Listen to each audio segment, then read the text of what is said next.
Hey guys, this is Little Nogi Tales here again, and I'm gonna continue with part 2 of the character analysis of Meruem from Hunter x Hunter.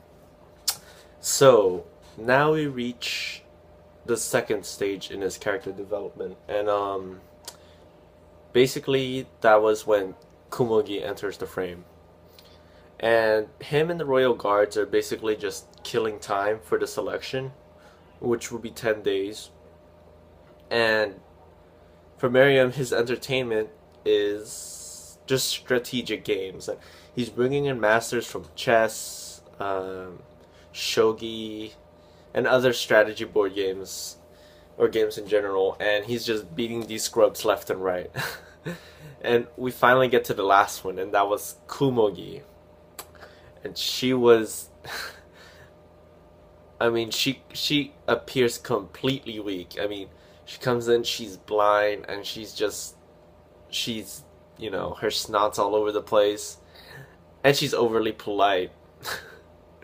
And so Meruem, so never mind that. But so Meruem and her play Gunji constantly, and she's just beating him left and right. He can't get a win over and over and over again. She's just, destroying him, and it seems like he's not making any progress at all. And this is key in Meruem's character development since he's used to being the pinnacle of everything. I mean, he was made to be like the perfect leader, the perfect ant that'll, you know, fulfill his purpose in world domination. And to see someone like Kumogi, the irony in that, seeing how weak and frail and just useless she looks, for her to be the one that's destroying Meruem constantly, and she's really the first one to surpass him in any sort of form. It really conflicts Meruem, cuz like he says, it's frustrating, but at the same time, I'm having fun. And yeah, we really see that since Meruem's I mean, he didn't look like he was having fun. He was just frowning like he always does. But yeah, and it gives him a goal to for him to do. Surpass Kumogi, and it's the first time he's really looking at someone, and he's looking from below. Because usually everyone is under him. I mean, he's the king. Everybody else is down here. And yeah, and he even tries some dirty tricks. Like if you remember, he tries to blind her, but he tries to, blind her, her judgment by instilling fear and desire. But it doesn't work for Kumogi really, and I think that by the time that Meruem asks for her name, he has acknowledged Kumogi, acknowledged her, and that's the first human he has, and it's the starting point of when he's starting to acknowledge humans as a whole.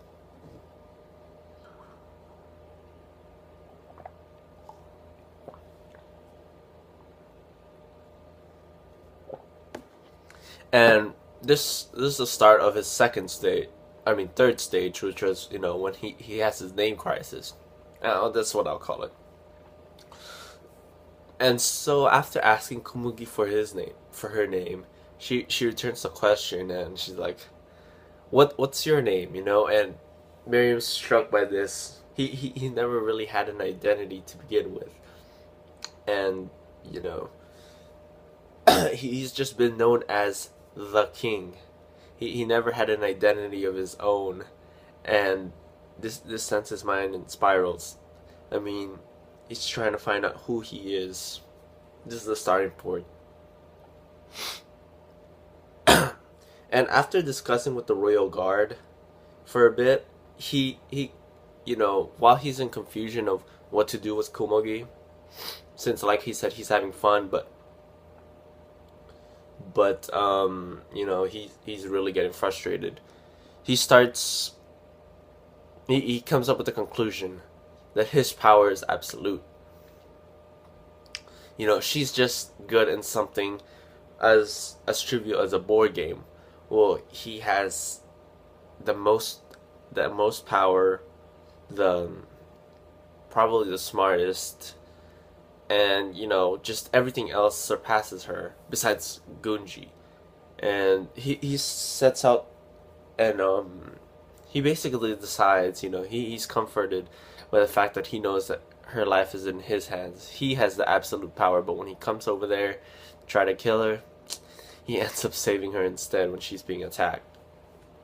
I was actually suspicious of that. I thought somehow Poof like sent that attack, but we never really know. Um, so after he basically saves her, he's lost in what to do. I mean, he was set on destroying her for the fact that he can, but seeing how weak and un and how she's being hurt, it really sends his mind that I think it changes his mind psychologically, that and he comes to the realization that as a king, he needs to protect those below him, you know, his subordinates, if you will. And so we jump to the invasion arc, or invasion, where Netero and Zeno enter, and they basically end up hurting Komugi. And this was another key development for Meruem, since we see him for the first time acknowledge, Peter. He's not demanding, he's asking. Okay, so he after that, I think he sees himself as not really built like on the same platform, but he wants to acknowledge his people below him, and not just be that tyrant that he once was. He adds manners to himself. I don't know if that makes any sense, but yeah. And so we get to the fight with Netero, and this was the clash of ideals that was so key in the anime. And from here, we see him act like a true king. And he says that his plan was to put humans in a ghetto, since their egos basically jeopardize, their egos basically jeopardize the Chimera Ants, Link, and, their standing or stature. And so he decides to put them, kind of keep them away, and he says he's gonna spare the ones that are worth saving, and he acknowledges Komugi as one of them, and also Netero. And in a sense, we see him turn from a villain that he once was into an anti-villain, because he really is trying to do justice. But still, I mean, he's still trying to eradicate humans. But like he stated, he wanted to create the world where the word inequality won't even exist. And if you look at it in retrospect, he could also be seen as a hero, since he's just trying to save humans as a whole. I mean, species as a whole, like save the whole species. And by taking out humans' ego, everybody could be equal. I mean, you think about it. Yeah. Without us, oppressing every other species, pretty much be equal.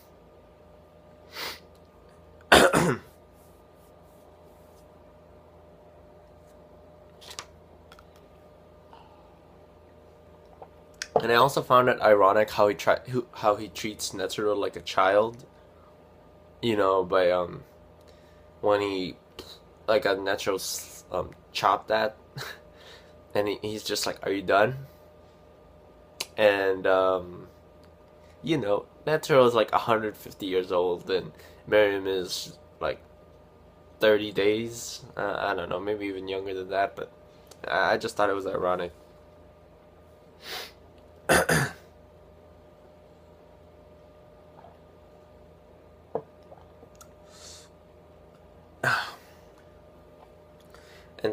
And then after that, we have his fight with Netero. And even then, he said, you know, your fight was not in vain. As he was, cutting his limbs one by one, he's like, your fight's not in vain, since, I will save the humans. And, you don't really get much villains who acknowledge the heroes and their efforts. But, Netero had that secret trick, had that ace up his sleeve, and he just blew himself up and gets Meruem in the process. And we see him, yeah, he's on the verge of death before his royal guard saves him.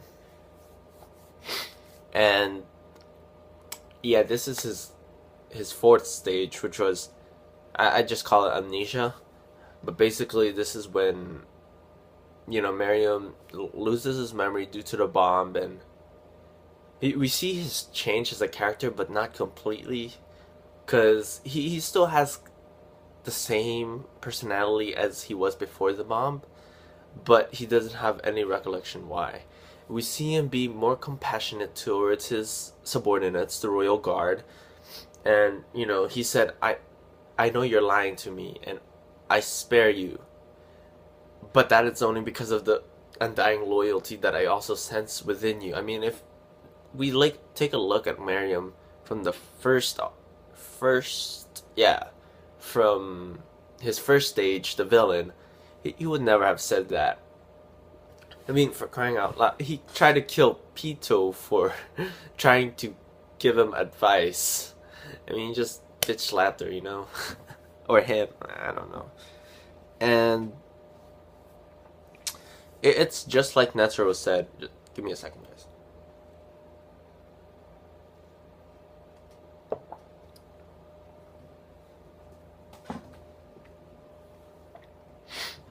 It's just like as Netero said. He's being in the borderline between an ant and a human, and I think he means an ant as in someone, a ruthless species, and a human as in someone with morals. But I mean, as far as we can tell, we're the only real species so far that has a set of morals. But not all humans are good like that, but just in general. And he's in the borderline there, and there's one word that'll make him, just push him over the edge. And that is Welfin's Kumogi. And after that, his evolution was complete. He remembers everything. He knows what it is. He knows who changed him. And yeah, he fully realizes it. And he does not even punish Welfin and Poof for having their own desires.